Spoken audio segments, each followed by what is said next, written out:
السلام علیکم ورحمۃ اللہ وبرکاتہ۔ الحمد للہ ان الحمد للہ نحمده ونستعینه ونستغفره ونعوذ باللہ من شرور انفسنا ومن سیئات اعمالنا من يهده الله فلا مضل له ومن يضلل الله فلا هادي له واشهد ان لا اله الا الله واشهد ان محمدا عبده ورسوله اما بعد فان خير الحديث كتاب الله وخير الهدي هدي محمد صلى الله عليه وعلى آله وسلم وشر الأمور محدثاتها وكل محدثة بدعة وكل بدعة ضلالة وكل ضلالة في النار۔ رب اشرح لي صدري ويسر لي أمري واحلل عقدة من لساني يفقهوا قولي۔ آمین یا رب العالمین۔ ہر قسم کی تعریف، حمد اور ثنا اللہ رب العزت کے لیے لائق اور زیبا ہے، جو ساری کائنات کا ایک و تنہا خالق، مالک، مربی اور منتظم ہے۔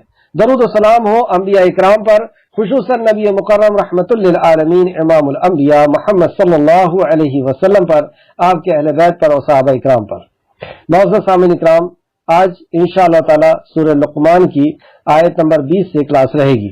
اللہ رب العزت سے دعا ہے کہ اللہ رب العزت ہمیں صحیح معنوں میں قرآن کو، صحیح معنوں میں یعنی قرآن کو خود قرآن کی روح سے، قرآن کو نبی کریم صلی اللہ علیہ وسلم کے احادیث مبارکہ سے، اور قرآن کو صحابہ اکرام نے جس طریقے سے قرآن کو سمجھا اس طریقے سے سمجھنے، اس طریقے سے ایمان لانے اور عمل کرنے کی توفیق و رفیق عطا فرمائے، آمین یا رب العالمین۔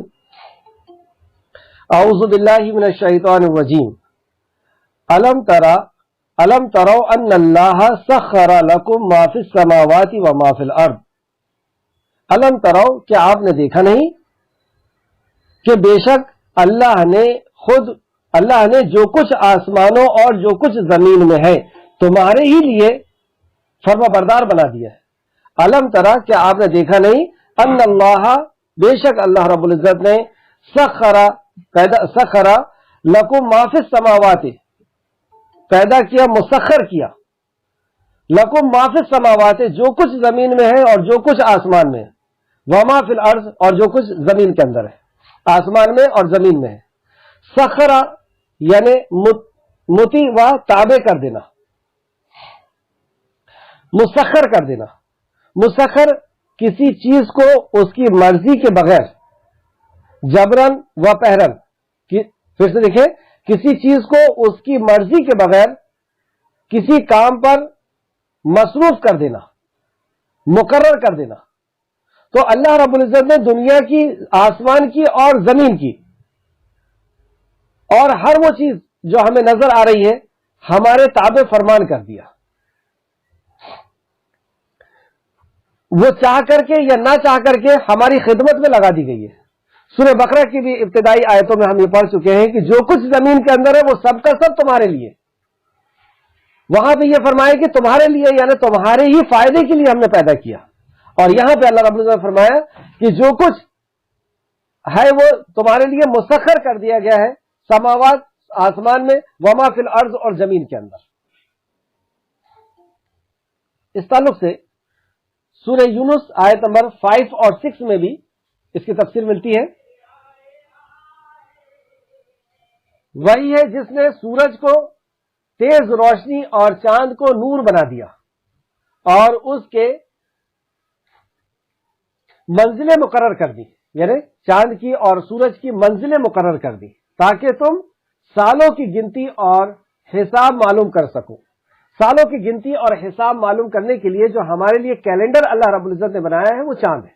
اس کی منزلیں اللہ رب العزت نے طے کر دی ہیں اور اسی کے حساب سے ہمارے دن اور رات ہوتے ہیں، اسی حساب سے ہم گنتی کرتے ہیں اور مہینوں کی اور سالوں کی اور صدیوں کی گنتی کرتے ہیں۔ اللہ نے یہ سب کچھ نہیں پیدا کیا مگر حق کے ساتھ، مطلب ان کو زبردستی پیدا نہیں کیا گیا، اس کو حق کے ساتھ پیدا کیا۔ اس کو پیدا کرنے کا مقصد ہے، اور مقصد کیا ہے؟ وہ ہمارے لیے پیدا کیا ہے۔ اس آیت میں بتایا وہ آیات کو ان لوگوں کے لیے کھول کر بیان کرتا ہے جو جانتے ہیں۔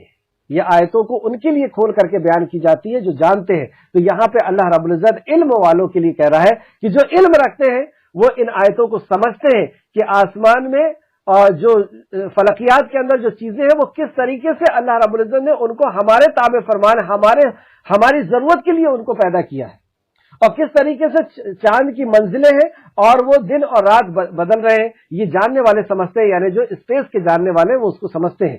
تو ہمیں علم حاصل کرنے کے لیے بھی ترغیب دلائی جا رہی ہے۔ بے شک رات اور دن کے بدلنے میں اور ان چیزوں میں جو اللہ نے آسمانوں اور زمین میں پیدا کیا ہے، یقیناً ان لوگوں کے لیے بہت سی نشانیاں ہیں جو اللہ سے ڈرتے ہیں، جو اللہ کو جانتے ہیں، جو اللہ سے ڈرتے ہیں، جو اللہ کا تقوی رکھتے ہیں، وہ اس سے جانتے ہیں۔ لیکن عربی میں آپ دیکھیں گے وَعَلَىٰ أَلَّكَ تَشْكُرُونَ، جو اللہ کا شکر کرنے والے ہیں وہ اللہ رب العزت سے ڈرتے ہیں۔ اس طریقے سے سورہ قصص آیت نمبر 72 اور 73 یہ آپ لکھ لیجئے گا۔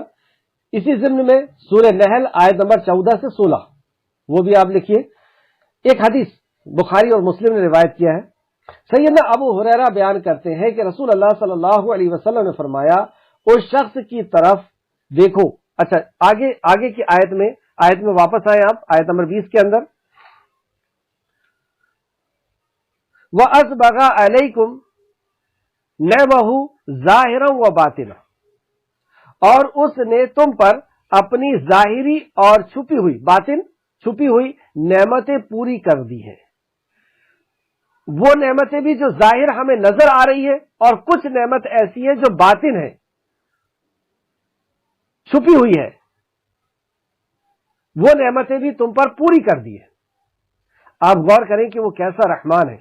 ہم جب کسی کو کوئی چیز دیتے ہیں تو ہماری یہ پوری خواہش ہوتی ہے کہ وہ یہ جان لے کہ ہم نے اس کو کیا دیا ہے، ہم نے یہ دیا ہے، یہ دیا ہے، یہ دیا ہے۔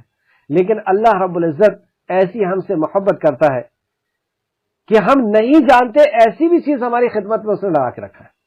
اسپیس کے اندر کئی چیزیں ایسی ہیں جو ہم نہیں جانتے، جیسے اوزون لیئر جو الٹرا وائلٹ ریز کو روکتی ہے، ہم نہیں جانتے تھے ایک عرصے تک، صدیوں تک، اب ہم نے اس کو جان پائے۔ جسم کے اندر کئی چیزیں ایسی ہیں جس کو ہم جان پائے، اور کئی چیزیں ایسی ہیں جن کو ہم نہیں جان پائے، اور جس کے بغیر ہماری زندگی محال ہے۔ ایسی کئی چیزیں ہیں جن کو ہم ابھی تک بھی نہیں جان پائے، جیسے ریڑھ کی ہڈی کے اندر ایک باریک سا بال کے جیسی ایک نس ہوتی ہے، اگر وہ بریک ہو جائے، دب جائے تو انسان کھڑا بھی نہیں ہو سکتا۔ تو ایسی کئی چیزیں ابھی بھی پوشیدہ ہیں جو ہم سے چھپی ہوئی ہے اور ہمارے آس پاس ہیں، جس سے ہم فائدہ اٹھا رہے ہیں۔ ہوا وغیرہ بھی اور بھی دیکھ سکتے ہیں۔ جس طرح فرشتے، ایک فرشتہ نبی صلی اللہ علیہ وسلم فرماتے ہیں کہ ایک فرشتہ سامنے ہوتا ہے اور ایک پیچھے ہوتا ہے جو تمہاری حفاظت کرتا ہے اللہ کے حکم سے۔ تو ایسے کئی فرشتے ہیں جو ہماری حفاظت کرتے ہیں اللہ کے حکم سے۔ تو یہ چھپی ہوئی چیز بھی اللہ رب العزت نے ہمارے تابع فرمان کر دی ہے۔ اب جو نعمتیں اللہ رب العزت نے ہمیں دی ہے تو ٹھیک ہے، ہم اسے دیکھ پا رہے ہیں یا نہیں بھی دیکھ پا رہے ہیں، لیکن کچھ نعمتیں ایسی بھی ہیں جن کو ہم حاصل کرنا چاہتے ہیں تو ہم اس کے لیے کیا کریں، یا کن چیزوں کو ہم حاصل کرنے کے بارے میں سوچیں۔ اس تعلق سے ایک بہت پیاری حدیث جو امام بخاری اور مسلم نے دونوں لائے ہیں، سیدنا ابو ہریرہ بیان کرتے ہیں رضی اللہ عنہ بیان کرتے ہیں، رسول اللہ صلی اللہ علیہ وسلم نے فرمایا اس شخص کی طرف دیکھو جو دنیا کے اعتبار سے تم سے نیچے ہے، یعنی تم سے نیچے ہے، دولت میں ہو یا جس بھی چیز میں ہم کسی کو دیکھنا چاہتے ہیں تو اپنے سے نیچے والے کو دیکھیں، اور اس شخص کے طرف نہ دیکھو جو دنیاوی اعتبار سے تم سے اوپر ہے، دنیاوی اعتبار سے تم سے اوپر ہے، اس کے طرف مت دیکھو۔ اچھا ایسا کریں گے تو کیا ہوگا؟ کیونکہ یہ زیادہ لائق ہے، مطلب یہ زیادہ صحیح ہے تمہارے لیے کہ تم اللہ کی اس نعمت کو حقیر نہ جانو جو تم پر ہے۔ اس سے کیا پتہ ہوئے چلا کہ جب ہم اپنے سے نیچے والے کو دیکھیں گے تو اپنے آپ ہمارے اندر شکر گزاری آئے گی کہ اللہ تیرا شکر ہے تو نے مجھے یہ نعمت عطا کی ہے، اللہ تیرا شکر ہے تو نے یہ مجھے نعمت عطا کی ہے۔ اور اگر ہم اپنے سے اوپر والے کو دیکھیں گے تو ہم اپنی نعمت کو حقیر جانیں گے، اور اللہ رب العزت کی نعمت کو جب ہم حقیر جانیں گے یہیں سے نیگیٹو تھنکنگ آئے گی، یہیں سے ناشکری آئے گی، کفر آئے گا، اور نعمتیں ہماری پھر ختم ہونا شروع ہو جائے گی، جو نعمت ہے وہ بھی ختم ہونا شروع ہو جائے گی۔ یہ بخاری نے روایت کیا، بخاری شریف حدیث نمبر 6490، مسلم شریف حدیث نمبر 2963۔ واپس آئے اپنی آیت کی طرف، آیت نمبر 20، وَمِنَ النَّاسِ، اور اکثر لوگ، وَمِنَ النَّاسِ اور لوگ، مَن يُجَادِلُ فِي اللَّهِ بِغَيْرِ عِلْمٍ وَلَا ہدی ولا کتاب منیر، ولا ہدی اور ہدایت کے بغیر، اور کتاب منیر اور کتاب منیر کے بغیر۔ لیکن اکثر لوگ ہیں اور بعض لوگ وہ ہیں جو اللہ کے بارے میں بغیر علم، بغیر ہدایت اور بغیر کسی روشن کتاب کے جھگڑا کرتے ہیں۔ وہ اللہ جس نے زمین و آسمان اور ہر طرح کی نعمتیں ہمارے لیے تمام کر دیں اور ہر مخلوق کو ہمارے تابع فرمان کر دیا، مسخر کر دیا، اور اس کے باوجود اللہ رب العزت کو جانے بغیر، اس کی کتاب اور اس کے دین کا علم رکھے بغیر اللہ کے بارے میں جھگڑا کرتے ہیں کہ وہ نہیں دے سکتا، وہ نہیں سنتا، اس لیے ہم فلاں کے پاس جاتے ہیں اور فلاں سے ہم اللہ رب العزت تک اپنی رسائی کراتے ہیں یا اپنے پیغام کو پہنچاتے ہیں، اپنی دعا کو پہنچاتے ہیں۔ تو اللہ کے بارے میں یہ جھگڑا کرتا ہے۔ اور بعض لوگ وہ ہیں جو اللہ کے بارے میں بغیر علم، بغیر ہدایت اور بغیر کسی روشن کتاب کے جھگڑا کرتے ہیں، یعنی اللہ رب العزت کی صفات میں، عبادت کے معاملے میں، ربوبیت میں، اس میں کرتے ہیں۔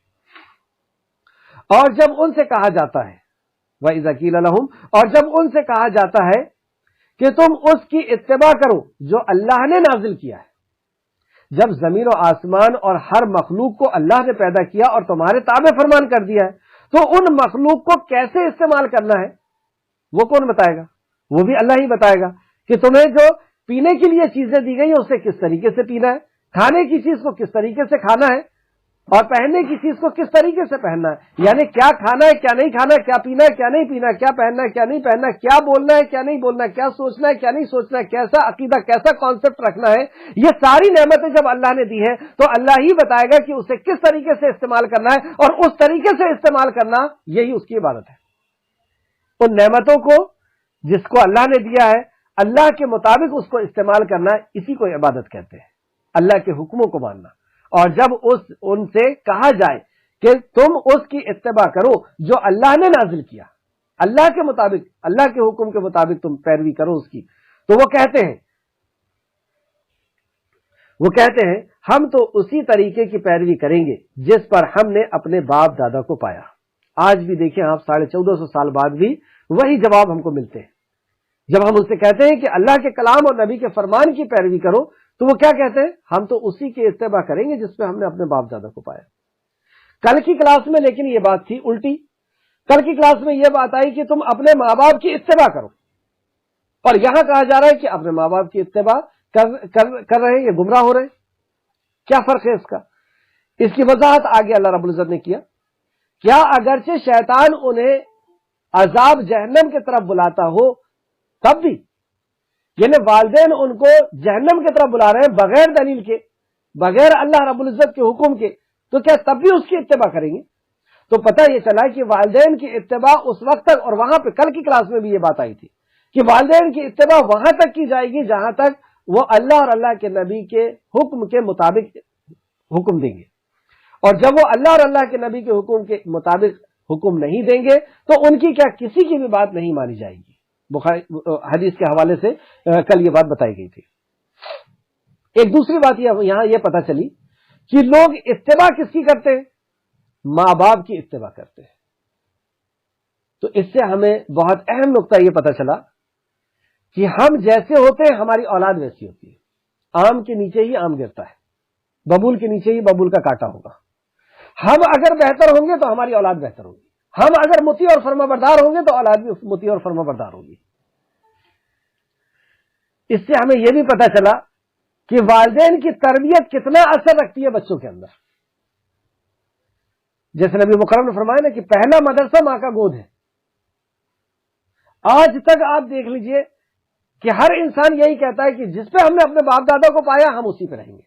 تو گویا کہ آگے کی جنریشن تباہ اور برباد ہونے کی وجہ جو ہے وہ ہم بنتے ہیں۔ ہم اگر صحیح ہوں گے تو ہماری جنریشن آگے کی صحیح ہوگی۔ ایک اور بات اس آیت سے پتہ چلی کہ گمراہی کی وجہ کیا ہوتی ہے۔ تو گمراہی کی چند وجہ ہوتی ہے، اگر آپ چاہیں تو نوٹ کر لیں۔ انسان گمراہ کہاں کہاں سے ہوتا ہے؟ ایک وہ ہوتا ہے ماں باپ کی بغیر دلیل اتباع کرنے سے۔ اگر وہ دلیل کے مطابق ماں باپ کی اتباع کر رہے تو ٹھیک ہے، دلیل کے ساتھ کسی کی بھی اتباع کی جائے گی، یعنی کیونکہ وہ اس کی اتباع نہیں کر رہا ہے، وہ اس دلیل کی یعنی قرآن و حدیث کے، اللہ اور اللہ کے نبی کے حکم کی اتباع کر رہا ہے۔ بتانے والا، عمل کرنے والا وہ کوئی بھی ہو، لیکن اصل جو بات ہے وہ اللہ کے کلام کی اور نبی مکرم کے فرمان کی ہے۔ لیکن ہم کسی کی اندھے طور پر کسی کی پیروی کرنے لگے، بھیڑ کی طرح کہ بھیڑ ایک جہاں جاتا ہے وہاں سب جانے لگتے ہیں۔ ہم باشعور انسان ہیں، تو ہمیں وہ کرنا ہوگا جیسے اللہ رب العزت نے فرمایا سورہ نساء آیت نمبر 59 کے اندر، اطیعوا اللہ و اطیعوا الرسول، اللہ کی اطاعت کرو، اللہ کے رسول کی اطاعت کرو، وَأُولِي الْأَمْرِ مِنْكُمْ، اور اولی الامر کی بھی اطاعت کرو، جو آرڈر دینے والا ہے، امر حکم دینے والا ہے، اس کی بھی اطاعت کرو، یعنی جو خلیفہ ہے یا امیر ہے یا جو عالم ہے یا جو بڑے ہیں، جو جن کا حکم ہمارے پر چلتا ہے، ان کی بھی اطاعت کرو۔ فَإِن تَنَازَعْتُمْ، اور اگر تنازع ہو جائے، اختلاف ہو جائے، کوئی کہے یہ کوئی کہے یہ، فَرَدُّوهُ إِلَى اللَّهِ وَرَسُولِهِ، تو لوٹ جاؤ اللہ اور اس کے رسول کی طرف۔ اب تیسرے کی اطاعت کو ختم کر دیا گیا۔ جب اختلاف ہو جائے گا، اور آج مسلمان کے کون سے عمل ایسے ہیں جس کے اندر اختلاف نہیں ہے؟ 5 وقت کی نماز تک میں مسلمان نے اختلاف کر لیا۔ تو جب ہر مسئلے میں اختلاف ہو گیا تو اب ہم کیا کریں؟ تو اللہ رب العزت نے اس کا راستہ بتایا کہ اللہ کی اطاعت اللہ کے نبی کی اور اپنے عالم کی، اپنے حکمراں کی، اپنے امیر کی بھی اطاعت کرنا ہے۔ لیکن اگر کسی معاملے میں اختلاف ہو گیا، میرے امیر کچھ کہہ رہے ہیں، آپ کے امیر کچھ کہہ رہے ہیں، میرے استاد کچھ کہہ رہے ہیں، آپ کے استاد کچھ کہہ رہے ہیں، اب ہم کیا کریں؟ میرے باپ کچھ کہہ رہے ہیں، آپ کے باپ کچھ کہہ رہے ہیں، اب ہم کیا کریں؟ فردوہ، لوٹو اپنے ان بڑوں سے لوٹ جاؤ، فردوہ الی اللہ ورسولہ، لوٹ جاؤ اللہ اور اس کے رسول کی طرف۔ تو یہ اگر بغیر دلیل کے جو والدین کہہ رہے ہیں بس وہی دین ہے، دین کیا ہے؟ دین وہ ہے جو اللہ نے نازل کیا ہے، جو اللہ کے نبی نے بتایا ہے۔ تو بہرحال گمراہی کی وجہ جو ہوتی ہے ماں باپ کی بغیر تحقیق کیے، ماں باپ کی بات کی بغیر قرآن و حدیث کو چیک کیے ان کی اتباع کرنا، جو مکہ کے لوگ کر رہے تھے، اور مکی آئے تھے، مکہ کے لوگ یہی کہتے تھے کہ ہم تو اپنے باپ دادا کے طریقے پہ چلیں گے، وہ 360 کی عبادت کرتے چلے آئے اور ہم بھی انہی سے دعا کرتے رہیں گے، ان کو سجدہ کرتے رہیں گے، انہی سے مانگتے رہیں گے۔ ایک وجہ یہ ہوتی ہے۔ دوسری وجہ، کچھ لوگ ماں باپ کی وجہ سے گمراہی میں چلے جاتے ہیں بغیر دلیل کے۔ کچھ لوگ، اکثریت، کچھ لوگ کا معیار کیا ہوتا ہے؟ صحیح وہ ہے جو ماں باپ کہہ رہے ہیں، کچھ لوگ کا معیار یہ ہے کہ جو صحیح وہ ہے جو زیادہ لوگ کر رہے ہیں، زیادہ لوگ یہ کر رہے ہیں مطلب یہ صحیح۔ اور بار بار قرآن کے اندر آپ دیکھیں گے کہ یہ بات آتی ہے کہ اکثر گمراہ ہوتے ہیں، اکثر ایمان والے نہیں ہوتے، اکثر اللہ اور اللہ کے نبی کو ماننے والے نہیں ہوتے۔ تو اکثریت کو کچھ لوگ کہہ کر کے، اور یہ ایک راستے سے کچھ لوگ گمراہ ہو جاتے ہیں۔ کچھ لوگ ہم اپنے بڑوں کی ہی بات مانیں گے، ہمارے جو علماء نے کہہ دیے وہی ہم کریں گے۔ یہ تھا مدینہ کے اندر یہودی اور نصرانی کرتے تھے۔ یہودی اور نصرانی کا کیا کہنا تھا؟ ہمارے علماء جو کہہ رہے ہیں بس وہی ہوگا، جو قرآن میں ہے، جو نبی مکرم فرما رہے ہیں اس کی یہ نہیں مانتے تھے۔ تو اس وجہ سے بھی کچھ لوگ گمراہ ہوتے ہیں۔ اور چوتھی وجہ، اپنے لاجک، اپنے دماغ، اپنی صلاحیت، اپنے حساب سے ہم اسلام کو سمجھیں گے، قرآن کو ہم اپنے حساب سے سمجھیں گے، حدیث کو ہم اپنے حساب سے سمجھیں گے، یا ہم وہ چیز لیں گے جو ہماری سمجھ میں بیٹھ رہی ہے۔ قرآن سے ہم وہ لیں گے جو ہماری سمجھ میں بیٹھ رہا ہے، حدیث سے وہ لیں گے جو ہمیں سمجھ میں آ رہی ہے۔ تو یہ بھی گمراہی کی وجہ ہوتی ہے۔ ہمیں جب قرآن و حدیث، تحقیق کہاں تک کرنا ہے؟ وہاں تک کرنا ہے جہاں تک ہم قرآن و حدیث تک پہنچ جائیں، اور قرآن و حدیث پہ پہنچنے کے بعد اب عقل کی دخل نہیں ہے۔ اب جو اللہ رب العزت نے فرما دیا، نبی نے فرما دیا، بس وہی ہے، یہی صراط مستقیم ہے کہ قرآن و حدیث جب مل جائے تو اسے ویسے ہی مان لینا جیسے صحابہ نے مانا تھا۔ تو 4 وجہ میں نے آپ کو بتایا گمراہی کی، یہ 4 زیادہ تر وجہ ہوتی ہے لوگوں کے گمراہ ہونے کی۔ ایک تو ماں باپ جو کہہ رہے ہیں ہم وہی کریں گے، دوسرا اکثریت جو کر رہی ہے، زیادہ لوگ جو کر رہے ہیں وہی ٹھیک ہے، تو زیادہ تر جو ہے نا گمراہ لوگ ہیں، عیسائی ہے تو کیا وہ کر لیں گے؟ اور اسی طریقے سے کچھ لوگ کہتے ہیں کہ بڑوں نے جو کہہ دیا ہے ہم وہی کریں گے، جو ہمارے علماء نے کہہ دیا، یہ جو یہودی اور نصرانیوں نے کہہ دیا، اور اپنا دماغ لگانے والے یہ سارے لوگ گمراہ ہو جاتے ہیں۔ اور کامیاب وہ ہوتا ہے جو اللہ اور اللہ کے نبی کی بات کو صحابہ کے منہج پر مانتا ہے۔ آیت پہ واپس آئیں، آیت نمبر 21۔ تو وہ کہتے ہیں ہم تو اس کی پیروی کریں گے جس پر ہم نے اپنے باپ دادا کو پایا، کیا اگرچہ شیطان انہیں عذاب جہنم کی طرف بلا رہا ہوتا ہے تب بھی، مطلب یہ اللہ اور اللہ کے نبی کے خلاف بلا رہا ہے شیطان، تب بھی کہ یہ ایسی کریں گے۔ آیت نمبر 22، وَمَن يُسْلِمْ وَجْهَهُ إِلَى اللَّهِ، سبحان اللہ، وَمَن يُسْلِمْ، اور جو شخص اپنی ذات کو اللہ کے سپرد کر دے، سبحان اللہ، اور جو شخص، کتنا پیارا انسان ہے، اللہ ہم سب کو ایسا بنا دے.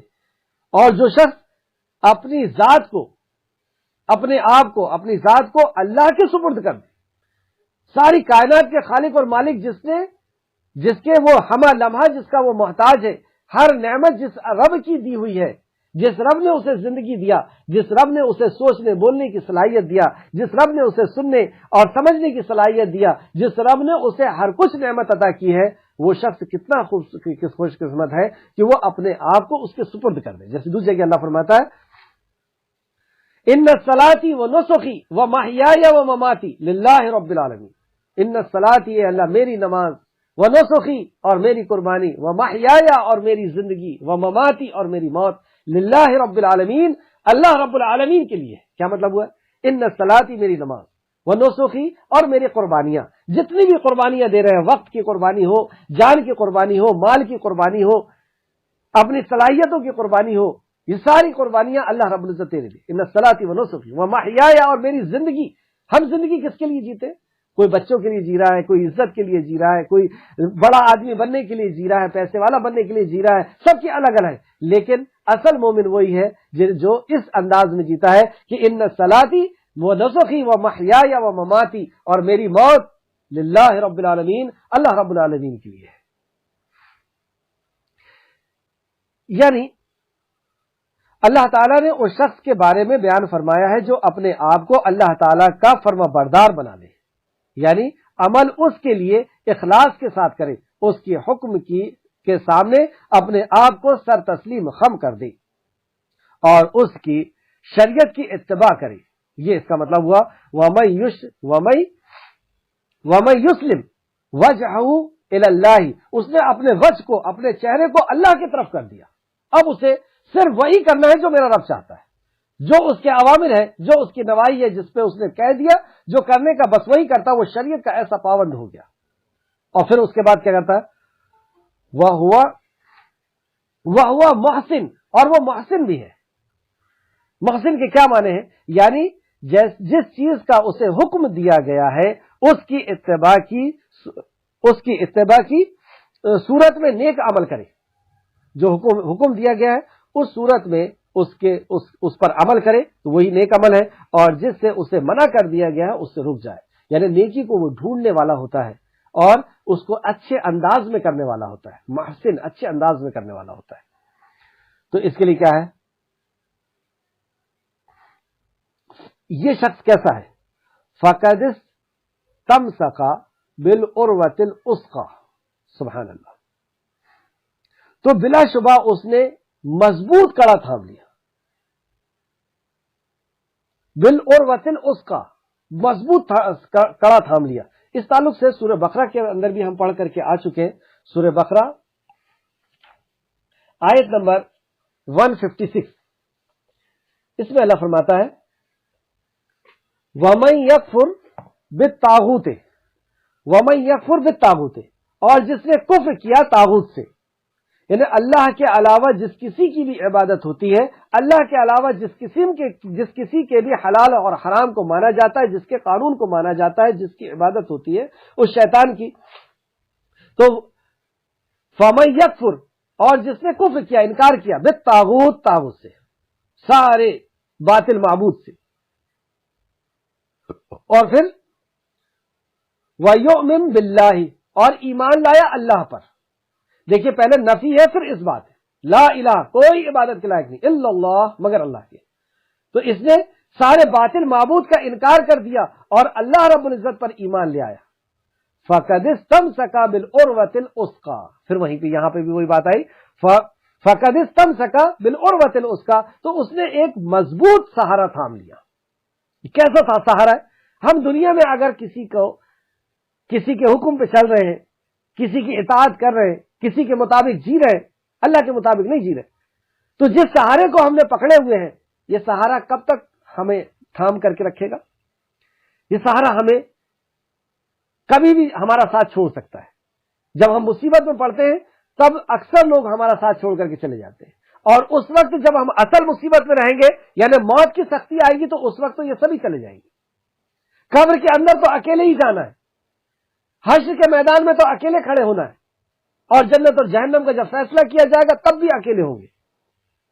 اور اگر کسی نے اللہ رب العزت کے وجہ کے طرف اپنے آپ کو لگا دیا، اس کے حکم کے سپرد کر دیا، اس کی اطاعت کے سپرد کر دیا، تو اس نے ایسا مضبوط سہارا تھام لیا جس نے طاغوت کا انکار کر دیا اور اللہ رب العزت کا پر ایمان لے آیا. اللہ کے علاوہ سارے باطل مذاہب پر اس نے انکار کر دیا اور اللہ پر ایمان لے آیا اس نے. تو یہ شخص ہے فَقَدِ اسْتَمْسَكَ بِالْعُرْوَةِ الْوُثْقَىٰ. سوچنے سے، خیال کرنے سے، تمنا کرنے سے وہ کڑا ہاتھ میں نہیں آئے گا. وہ آئے گا جب ہم طاغوت کا انکار کریں گے اور ایمان لے کر کے آئیں گے کہ ہماری زندگی کے اندر وہی چلے گا جو ہمارا رب چاہتا ہے. ہماری زندگی، ہمارا جینا، ہمارا مرنا، ہماری نماز، ہماری قربانی سب اللہ رب العزت کے لیے رہے گی. تب یہ وجہ ہمارے ہاتھ میں آئے گا، تب یہ کڑا، یہ اس کا ہمارے ہاتھ میں آئے گا.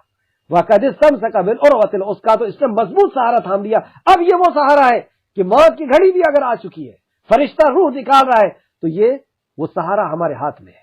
بڑی سے بڑی مصیبت آ گئی ہے، بڑی سے بڑی بیماری کے اندر ملوث ہو چکے ہیں، بڑی سے بڑی تباہی آ گئی ہے، وہ سہارا ہمارے ہاتھ میں ہے. یہ اسی وجہ سے تو مومن ہمیشہ مطمئن ہوتا ہے، وہ کبھی نیگیٹو بھی نہیں ہوتا، ہمیشہ مطمئن ہوتا ہے، کیونکہ اس نے جس سہارے کو تھاما ہوا ہے وہ کبھی چھوٹنے والا نہیں. قبر کے اندر بھی پہنچ گیا تو وہ سہارا اس کے ہاتھ میں ہے. اب حشر کے میدان میں بھی وہ سہارا اس کے ہاتھ میں ہے. ہمیشہ ہمیشہ کی جنت تک وہ سہارا اس کو لے کر کے جائے گا. لَنْفِصَامَ لَهَا. پھر اللہ رب نے فرمایا جسے کبھی کسی ٹوٹنا نہیں ہے. لَنْفِصَامَ لَهَا. ہرگز نہیں ایسا ہو سکتا کہ وہ چھوٹ جائے، وہ ٹوٹ جائے. جس کسی صورت، جو کسی صورت ٹوٹنے والا نہیں اور کسی صورت ٹوٹنے والا نہیں. واللہ سمیع علیم. پھر اللہ فرماتا ہے کہ اللہ رب العزت سمیع ہے، سننے والا ہے، علیم ہے، سب جاننے والا ہے. یہ دو صفت کیوں یہاں لائی گئی؟ کہ جس نے طاغوت کا انکار کر کے اور اللہ رب العزت کو رب مان لیا، باطل معبود کا انکار کر کے رب کو رب مان لیا، اپنے خالق اور مالک کو مان لیا، تو اس نے مضبوط سہارا تھام لیا جو ہرگز کبھی چھوٹنے والا، ٹوٹنے والا نہیں ہے. اور وہ اللہ کیسا ہے؟ واللہ سمیع. وہ سنتا ہے تمہاری بات کو. آدھی رات میں پکارو گے، من کے اندر پکارو گے، دل کے اندر چیخو گے، تمہاری بات کو وہ سننے والا ہے، اس کے علاوہ کوئی نہیں سن سکتا. جو سن نہیں سکتا اس کے سہارے کو تھام کر کے کیا مکڑی کی جالے کی مثال دے کر کے اللہ نے سمجھایا، مکھی کی مثال دے کر کے سمجھایا کہ وہ اگر لے کر کے چلے جائے تو یہ چھین نہیں سکتے. لیکن وہ رب، وہ سننے والا ہے، علیم، خبر رکھنے والا ہے، کس جگہ ہو، کہاں ہو، کیا چیز مانگ رہے ہو. اس کڑے کے تعلق سے ایک بہت پیاری حدیث جو امام بخاری نے لے کر کے آئے اس کو سماعت فرمائیں. ایک خواب ہے اور خواب کی تعبیر نبی کریم صلی اللہ علیہ وسلم کرتے ہیں. اور خواب بھی کس کا؟ سیدنا عبداللہ بن سلام. سیدنا عبداللہ بن سلام کون ہے؟ یہ یہودی یا اہل کتاب کے عالم تھے. اور جب مدینہ میں نبی کریم صلی اللہ علیہ وسلم ہجرت کر کے پہنچے ہیں اور انہیں خبر ملی تو یہ نبی کریم صلی اللہ علیہ وسلم سے ملنے کے لیے گئے، چند سوال کیے اور آپ کے ہاتھ پر اسلام قبول کیے. تو یہ پہلے توریت اور پہلے کتابوں کے بھی یہ عالم تھے، اور اب اللہ کے کلام کے اور نبی کریم صلی اللہ علیہ وسلم کے فرمان کو بھی یہ جاننے والے ہو گئے. تو سیدنا عبداللہ بن سلام رضی اللہ عنہ بیان کرتے ہیں کہ میں نے ایک خواب میں دیکھا کہ گویا میں ایک باغ میں ہوں. کہاں پر ہوں؟ ایک باغ میں، ایک گارڈن میں، ایک باغیچے کے اندر ہوں. اس باغ کے نیچے میں ایک ستون ہے، ایک کھمبا ہے. اس باغ میں ایک کھمبا ہے اور ستون کے چوٹی پر ایک کڑا لٹکا ہوا ہے. ستون مطلب وہ جو کھمبا ہے اس کی چوٹی پر، اس کی اونچائی پر ایک کڑا لٹک رہا ہے. کڑا آپ نے دیکھا ہوگا کہ بس وغیرہ میں جو رہتا ہے، ہم اس کو جب پکڑ لیتے ہیں اور بس آگے پیچھے بھی ہوتی ہے، بریکر میں بھی ہوتی ہے، تو وہ سہارا ہمیں تھام کر کے رکھتا ہے، ہم بیلنس ہمارا خراب گرتے نہیں. تو اس طریقے سے وہ کڑے کو، اسی طریقے کا کڑا مجھ سے کہا گیا اس پر چڑھ جاؤ. اب میں اس باغیچے میں تھا، اس ستون کے پاس تھا اور مجھ سے کسی نے کہا کہ اس پہ چڑھو. تو میں نے کہا میں نہیں چڑھ سکتا، اس کھمبے میں کیسے چڑھوں، میں نہیں چڑھ سکتا. پھر ایک خادم نے آ کر میرے کپڑے میرے پیچھے سے اٹھائے تو میں چڑھ گیا اور اوپر جا کر کڑے کو مضبوطی سے پکڑ لیا. اب اس کھمبے میں چڑھ کر کے اس کڑے کو میں نے مضبوطی سے پکڑ لیا. میں اسے پکڑے ہوئے ہی تھا کہ میری آنکھ کھل گئی. یہ اتنا خواب آپ نے بتایا کہ میں اس کو پکڑے ہی ہوئے تھا اور میری آنکھ کھل گئی. بعض میں نے خواب رسول کریم صلی اللہ علیہ وسلم سے بیان کرا، ہے نا۔ نبی کریم صلی اللہ علیہ وسلم فجر کے بعد مقتدی کی طرف رخ کر کے بیٹھتے تھے، اور ذکر و اذکار کے بعد مقتدی یعنی صحابہ کرام اپنے خواب کبھی کبھار بتایا کرتے تھے، اور نبی کریم صلی اللہ علیہ وسلم ان کے خواب کی تعبیر کیا کرتے تھے۔ تو بہرحال عبدالسلام نے اپنا خواب بیان کیا، تو آپ نے فرمایا، اب دیکھیے تعبیر کیسے کر رہے ہیں نبی کریم صلی اللہ علیہ وسلم، آپ نے فرمایا باغ تو اسلام کا باغ ہے، جو باغ تم نے دیکھے تھے، جو باغیچہ، جو گارڈن تم نے دیکھے تھے، وہ اسلام ہے۔ سبحان اللہ، واقعی اگر ہم اسلام میں پوری طرح آ جائیں، سلم کافہ جیسے اللہ رب العزت نے کہا ہے، تو واقعی ہم ایسے زندگی جئیں گے جیسے ایک باغ کے اندر ہے۔ ایسی باغ کے اندر جب آپ گارڈن میں جاتے ہیں تو کتنا اچھا منظر ہوتا ہے، کتنا اچھا لگتا ہے، وہاں سے آنے کا جلدی من نہیں کرتا، ہر چیز ہے وہاں پہ، ہریالی ہے اور خوبصورتی ہے، اور جو من کی چیزیں ہیں وہ سب چیزیں وہاں پر ہیں، تو اس باغ سے آنے کا، تو اسلام کیا ہے؟ باغ ہے، اور ستون اسلام کے ستون ہیں، ستون اسلام کے پلرز ہیں، ستون اسلام کے ستون ہیں، یعنی نماز، روزہ، حج، زکوٰۃ اور جو بھی احکام ہیں، اوامر اور مسائل ہیں، اور کڑا عروۃ الوثقی ہے، یہی عروۃ الوثقی جو یہاں پہ آیا ہے کہ وہ ہے بالعروۃ الوثقی، اور عروۃ الوثقی آپ اگر سمجھ سکتے ہیں تو سورہ بقرہ کی آیت نمبر 256 سے ہی سمجھ سکتے ہیں۔ پھر سے میں آپ کو بتاتا ہوں، وَمَن يَكْفُرْ بِالطَّاغُوتِ، اور جس نے کفر کیا طاغوت سے، انکار کر دیا طاغوت کا، اللہ کے علاوہ باطل معبودوں کا انکار کر دیا، شیطان کا انکار کر دیا، اللہ کے علاوہ جس کسی کی بھی عبادت، جس کسی بھی اطاعت ہوتی ہے، سب کا انکار، یؤمنون باللہ، اور اللہ رب العزت پر اس نے ایمان لا لیا، فقد استمسک بالعروۃ الوثقی، اس نے مضبوط سہارے کو تھاما ہے۔ جس نے توحید کو قبول کر لیا، شرک کا انکار کر دیا اور ایمان میں آ گیا، اس نے مضبوط سہارے کو تھام لیا، اور یہ سہارا کیسا ہے؟ لن انفصام لہا، جو ٹوٹنے والا نہیں، چھوٹنے والا نہیں، واللہ سمیع علیم، اور اللہ سننے والا اور جاننے والا ہے۔ اب اس خواب کو آگے سنیں، تم نے مضبوطی کے ساتھ اسلام کو پکڑ رکھا ہے یہاں تک کہ تمہیں موت آ جائے گی۔ اے عبداللہ السلام، بتائیں کتنا پیاری بات مدینہ کے اندر نبی کریم صلی اللہ علیہ وسلم نے اس وقت بتا دی کہ اے سلام، تمہارا یہ خواب بتاتا ہے کہ تم اس اسلام پہ بھی آ گئے، اس ارکان پہ بھی چڑھ گئے، اس ارکان کو بھی تم نے پورے کر لیا، اور اب تم نے اس مضبوط سہارے کو تھام لیا ہے، اور تھامے ہوئے تمہاری نیند کھلی ہے۔ اس کا مطلب یہ ہے کہ جب تم نیند سے جاگو گے تو اسلام میں ہوگے، یعنی تمہاری موت اسلام کے اوپر آئے گی۔ اور دنیا جانتی ہے کہ عبداللہ بن سلام اسلام پہ اس دنیا سے تشریف لے گئے تھے، اسی لیے وہ رضی اللہ عنہم ورضوا عنہ، آپ کو صحابہ کا لقب دیا گیا۔ یہ بخاری شریف کی حدیث تھی، حدیث نمبر 7014 آیت نمبر 22،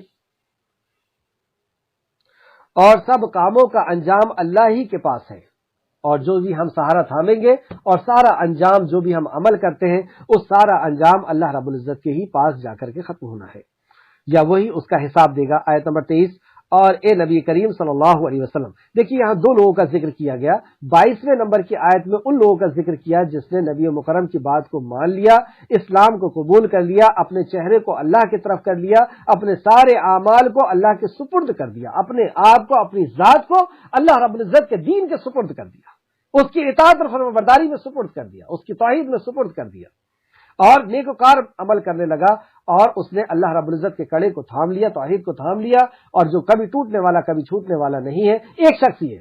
اور دوسرا شخص کون سا ہے؟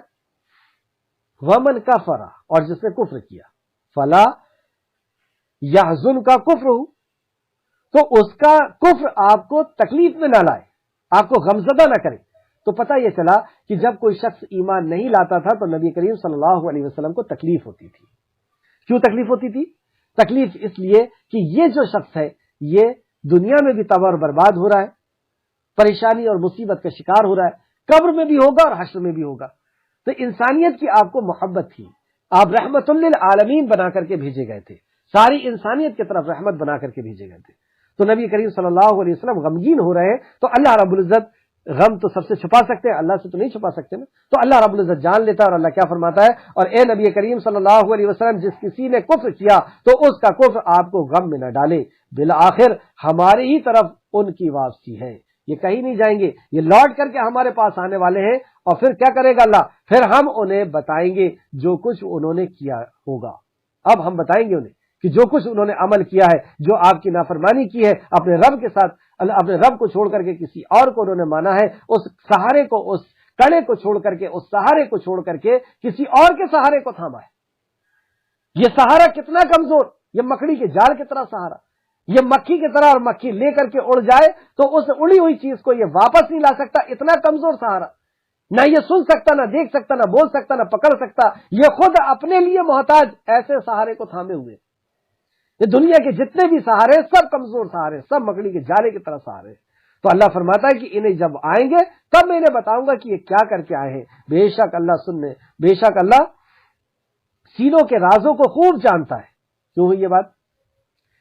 ان اللہ علیم، علم رکھتا ہے بذات الصدور، جو تمہارے سینوں کے اندر اس کا بھی علم رکھتا ہے، کیونکہ اصل میں توحید کا تعلق، شرک کا تعلق دل سے ہی ہوتا ہے۔ کس نے کس کے طرف آستھا کو لگا کر کے رکھا ہے، کون کس کے طرف جھکا ہوا ہے، کون کس کی یاد میں جی رہا ہے، کون کس کے حکم پر جی رہا ہے۔ تو بے شک اللہ سینوں کے رازوں کو بھی خوب جانتا ہے۔ جو کفر تم نے چھپائے ہوئے ہو، جو اللہ کے انکار کا، اللہ کے وحدانیت کے انکار کا، اللہ رب العزت کے ایک ہونے کا انکار کا تم نے جو چھپا کے رکھے ہو، خوب جانتا ہے۔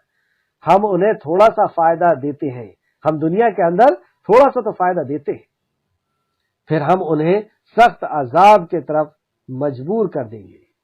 دنیا کے اندر اللہ رب العزت نے جو فیسلٹی دیا ہے وہ تو ایگزام ہے، دنیا میں پہنچائی ہے اس نے ایگزام لینے کے لیے،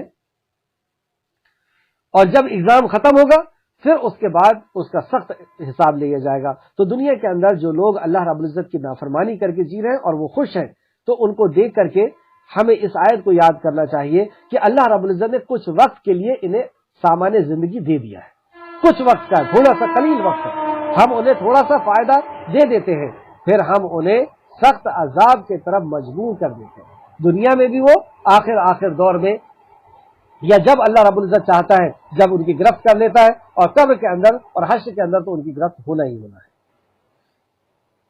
آیت نمبر 25، وَلَئِن سَأَلْتَهُمْ، آپ ان سے سوال تو کریے، من خلق، کس نے پیدا کیا، سماوات والارض، زمین کو اور آسمان کو، پوچھیے ذرا، آپ یہ سوال کیجئے۔ آج بھی یہ سوال ہم کریں، اس دن مشرکین مکہ سے 1450 سال پہلے سوال کیا گیا، آج بھی آپ اگر یہ سوال کریں گے، یہ جتنے بھی قسم کے مشرک ہیں، کہیں پر بھی کھڑے ہوئے، کسی بھی مخلوق کے سامنے کھڑے ہوئے، آپ ان سے پوچھیں کہ بتاؤ یہ آسمان کس نے پیدا کیا، یہ زمین کس نے پیدا کیا، تو یہ کیا جواب دیں گے؟ لا یقولن اللہ، تو وہ ضرور کہیں گے اللہ نے، لا یقولن اللہ، تو وہ ضرور کہیں گے اللہ رب العزت۔ آج بھی یہی جواب ملے گا، قل الحمد للہ، آپ کہہ دیجئے حمد تو اور شکر تو اللہ کے لیے، جب وہی زمین و آسمان کا پیدا کرنے والا ہے، وجود کا قائم کرنے والا ہے، تو حمد اور شکر، حمد اصل میں دو معنی میں آتا ہے، شکر کے اور تعریف کے، کہ اس کے لیے ہی شکر ہے جب اس نے ہمیں دیا ہے، اب کسی اور کے لیے شکر نہیں ہے، اور تعریف بھی اسی کے لیے ہے۔ تو قل الحمدللہ، اللہ ہی کے لیے تعریف ہے، بل اکثرهم لا یعلمون، لیکن اکثر لوگ لا یعلمون، علم نہیں رکھتے۔ للہ ما فی السماوات و ما فی الارض، جو کچھ زمین کے اندر ہے اللہ ہی کے لیے ہے، للہ ما فی السماوات، اللہ ہی کے لیے ہے جو کچھ آسمان میں ہے، والارض، اور زمین کے اندر ہے، اللہ ہی کا ہے۔ آج تک کوئی یہ ثابت نہیں کر سکا کہ اللہ کے علاوہ بھی کوئی کچھ بنانے کی طاقت رکھتا ہے، ایک کنکر نہیں بنا سکتے، کسی زندہ مخلوق کو بنانا تو بہت دور کی بات ہے، مردہ مخلوق جو نظر آ رہی ہے، جماعتات، نباتات ہو یا حیوان ہو، کوئی چیز کو کوئی نہیں بنا سکتا، یہ سب اللہ ہی کا ہے، اللہ ہی کے لیے ہے جو کچھ آسمان اور زمین میں ہے۔ ان اللہ هو الغنی الحمید، بے شک اللہ ہی غنی ہے، بے پرواہ ہے، مطلب کسی چیز کی اسے ضرورت نہیں۔ اگر کسی نے سوال کر لیا کہ کیسے آپ ثابت کریں گے کہ اللہ کو کسی چیز کی ضرورت نہیں ہے، کیسے آپ ثابت کریں گے کہ اللہ کو ہوا کی ضرورت نہیں ہے، کھانے کی ضرورت نہیں ہے، زمین کی ضرورت نہیں ہے، تو اس کا جواب یہ ہے کہ آپ اس سے پوچھیں کہ بنانے والا پہلے ہوتا ہے یا بنی ہوئی چیز پہلے ہوتی ہے؟ جیسے آپ کے سامنے موبائل ہے، تو یہ موبائل بنانے والا پہلے تھا یا موبائل پہلے سے؟ تو ظاہر سی بات ہے کہ بنانے والا پہلے سے، بنی ہوئی چیز بعد میں بنی ہے، بعد میں وجود میں آئی ہے. تو بنانے والا بنی ہوئی چیز کا محتاج ہے کیا؟ وہ تو پہلے سے ہے، مطلب اس چیز کے بغیر وہ زندہ ہے. تو ہوا پہلے ہے یا ہوا کا بنانے والا؟ کھانا پہلے یا کھانے کا بنانے والا؟ زمین پہلے یا زمین کا بنانے والا؟ عرش پہلے یا عرش کا بنانے والا؟ تو اللہ رب العزت ان سب کے پہلے سے، یعنی ان سب کے ضرورت اسے نہیں ہے، اسی نے تو اس کو وجود دلایا. وہ پانی کے پہلے سے ہے، وہ ہوا کے پہلے سے، وہ عرش کے پہلے سے، وہ ہر چیز کے پہلے سے، ہمیشہ ہمیش سے ہے. اللہ لا الہ الا هو الحی القیوم، ہمیشہ سے اور ہمیشہ رہنے والا ہے. تو بے شک اللہ ہی بے پرواہ ہے، وہ غنی ہے، اور حمید تعریف اسی کے لیے ہے. یہ آیت نمبر 26 تھی. آیت نمبر 27 دیکھتے ہیں. اور بلا شبہ اگر زمین میں جتنی درخت ہیں سب قلم بن جائے. اب سنیے اللہ رب العزت کی حمد کیسی ہے، کیا ہے اللہ رب العزت، سبحان اللہ. اور بلا شبہ اگر زمین میں جتنی درخت ہیں سب قلم بن جائے، جتنے بھی پیڑ ہیں اس کو آپ قلم بنا لیں، یعنی پین بنا لیں، اور سمندر کی روشنائی بن جائے، اور روشنائی جو ہے سمندر کا پانی روشنائی بن جائے، سیاہی بن جائے. پیڑ سارے کے سارے قلم بن گئے، اور یعنی پین بن گئے، اور اس کی سیاہی سمندر کی جتنا پانی ہے وہ سیاہی بن جائے، اور اس کے بعد 7 سمندر اور بھی ملا لیے جائیں تو بھی اللہ کے کلمات ختم ہونے والے نہیں. اللہ اکبر. وہ ہے ہمارا رب کہ اتنی ہی اور بھی 7 سمندر ملا لیے جائیں، یہ اصل میں محاورہ ہے، 7 سمندر بھی ملا لیے جائیں تو بھی اگر اس کو ملا دیے جائیں تو بھی اللہ رب العزت کے کلمات کو ختم نہیں ہو سکتے. بے شک اللہ نہایت غالب، بہت حکمت والا ہے. اس تعلق سے ایک آیت اور دیکھتے ہیں. سورہ کہف آیت نمبر 109 میں بھی اللہ نے فرمایا، کہہ دیجئے اگر سمندر میرے رب کے باتوں کے لیے سیاہی بن جائے، سمندر میرے رب کی باتوں کے لیے سیاہی بن جائے تو یقیناً سمندر ختم ہو جائے گا اس سے پہلے کہ میرے رب کی باتیں ختم ہوں. اگرچہ ہم اس کے برابر اور ایسا ہی انہیں دے دیں، اور ایسے ہی سمندر اگر ان کو دے دیں تو بھی یہ سب ختم ہو جائے، لیکن رب کو کی حمد یا رب کی باتوں کو یہ لوگ نہیں لکھ سکتے. اس تعلق سے ایک حدیث، اللہ کو اصل میں ہم نے جانا ہی نہیں ہے. نبی کریم صلی اللہ علیہ وسلم کے ان کلمات کو سنیں آپ، جو امام مسلم نے روایت کیا ہے. اور مسلم شریف میں اگر آپ کے پاس عربی کی ہو تو 486 نمبر ہے، اور اردو کی مسلم میں 1090 میں یہ ملے گا، 1090. حضرت ابو ہریرہ رضی اللہ عنہ نے حضرت عائشہ رضی اللہ عنہ سے روایت کیا، مطلب ماں عائشہ نے حضرت ابو ہریرہ کو یہ حدیث بتائی. حضرت ابو ہریرہ رضی اللہ عنہ نے حضرت عائشہ رضی اللہ عنہ سے روایت کیا. انہوں نے کہا، کون کہہ رہا ہے؟ ماں عائشہ کہہ رہی، انہوں نے کہا میں نے ایک رات رسول اللہ صلی اللہ علیہ وسلم کو بستر پر نہ پایا تو آپ انہیں ڈھونڈنے لگی. مطلب بستر میں، ظاہر سی بات ہے کہ بازو میں ہے، اور آپ ان کو بازو میں ہی ڈھونڈنے لگی. میرا ہاتھ آپ کے پاؤں کے تلوے تک پہنچ گیا. اس وقت آپ سجدے میں تھے اور آپ کے دونوں پاؤں کھڑے ہوئے تھے. نبی کریم صلی اللہ علیہ وسلم کا جو بیڈ روم تھا، جہاں پہ آپ سوتے تھے، جو آپ کا حجرہ تھا، وہ اتنا چھوٹا تھا کہ دوسری حدیثوں میں آتا ہے کہ نبی عائشہ صدیقہ رضی اللہ عنہ فرماتی ہیں کہ جب نبی مکرم رات کے لیے قیام میں کھڑے ہوتے، اور قیام ہم سب جانتے ہیں کہ کیسا تھا، نبی کریم صلی اللہ علیہ وسلم قیام کی پیروں میں ورم آ جاتے تو سوجن آ جاتی تھی. اللہ رب العزت کی بارگاہ میں کھڑے ہوئے، پوچھا کسی نے، یا رسول اللہ آپ تو معصوم عن الخطا ہیں، بخشائیں، آپ کے لیے تو مقام محمود کا وعدہ ہے، آپ کے لیے تو حوض کوثر ہے، آپ کے لیے تو شفاعت کا مسئلہ. تو آپ نے کیا فرمایا، کیا میں اللہ کا شکر گزار بندہ نہ بنوں؟ ساری دنیا سو رہی ہے، اپنے رب کے حضور میں کھڑے ہو کر کے، اور یہ رحمت للعالمین کھڑے ہوئے، کبھی لوگوں کے لیے دعا کر رہے ہیں. تو اس حالت میں جب عائشہ فرماتی کہ جب آپ کھڑے رہتے تو ہم اپنے پیروں کو میں اپنے پیروں کو لمبے کر لیتی، اور جب آپ سجدے میں جاتے تو میں اپنے پیروں کو سکیڑ لیتی. اتنا چھوٹا سا آپ کا جو ہے حجرہ مبارک ہے، آپ کا بیڈ روم ہے. تو آپ نے کیا فرمایا کہ میں نے ایک رات دیکھا کہ نبی کریم صلی اللہ علیہ وسلم بازو میں نظر نہیں آئے. میں ہاتھ سے تھتول کر کے، انہوں نے دیکھا آس پاس وہ نہیں نظر آئے، میرا ہاتھ ان کے پیر کے تلووں کی طرف پہنچ گیا، اور تلوے جو تھے کھڑے تھے، آپ سجدہ ریز تھے، اور آپ کہہ رہے تھے اے اللہ میں تیری